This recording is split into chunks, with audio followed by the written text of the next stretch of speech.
ലെന ഒരു ആത്മീയയിലേക്ക് പോയി എന്നൊക്കെയായിരുന്നു. ഭയങ്കരമായിട്ട് ആത്മീയയിലേക്ക് ലെനയിനി തിരിച്ചു കിട്ടില്ല. ഞാൻ 2004 മുതൽ അങ്ങനെയാണ്. ഞാൻ അഭിനയിക്കുകയായിരുന്നു. ലെന എന്ന നടിയായിട്ട് 24 മണിക്കൂറും നമ്മൾ പബ്ലിക്കലി വരുമ്പോഴൊക്കെ ലെന എന്ന നടിയായിട്ട് അഭിനയിക്കുകയാണ്. ബിക്കോസ് ശരിക്കുള്ള ലെന ആത്മീയമായ പാതയിൽ പോയിക്കൊണ്ടിരിക്കുന്ന ഒരാളാണ് 2004 മുതൽ. അവസാനം 2023 നമ്മൾ പുറത്തു വന്ന് പറഞ്ഞു ഇതാണ് ശരിക്കുള്ള ഞാൻ. ബാക്കി കാണുന്നതൊക്കെ നടി എന്ന ലെനയാണ്. അവർക്ക് ക്യാരക്ടേഴ്സ് പ്ലേ ചെയ്യാൻ ഇഷ്ടമാണ്. അതേപോലെ ലെന എന്ന് പറയുന്നൊരു കഥാപാത്രവും പ്ലേ ചെയ്തുകൊണ്ടിരിക്കുന്നു. എല്ലാവർക്കും കേൾക്കാൻ എന്താണ് താല്പര്യം എന്നറിയാം, അത് തന്നെ പറയുള്ളൂ. ഇൻ്റർവ്യൂവിൽ കോൺട്രവേഴ്സി ഉണ്ടാക്കില്ല, ഒരു കോൺട്രവേഴ്സിയിലും ഉണ്ടാവില്ല. എന്താ? ബിക്കോസ് അത് ഞാനല്ല.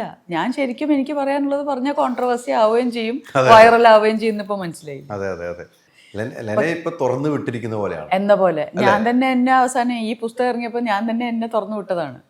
ലൈക്ക് മതി, ഇനി നമ്മൾ എന്തിനാ, അതായത് നാട്ടുകാരെ എങ്ങനെ എടുക്കുന്നു അങ്ങനെ എടുക്കട്ടെ എന്നായി. ആ ഒരു ചിന്താഗതിയിലേക്ക് മാറി. ആ ചിന്താഗതിയിലേക്ക് ഈ തുറന്നു വിട്ടു എന്നപ്പോൾ നമ്മൾ പൂട്ടിയിട്ടിരിക്കുകയായിരുന്നില്ല.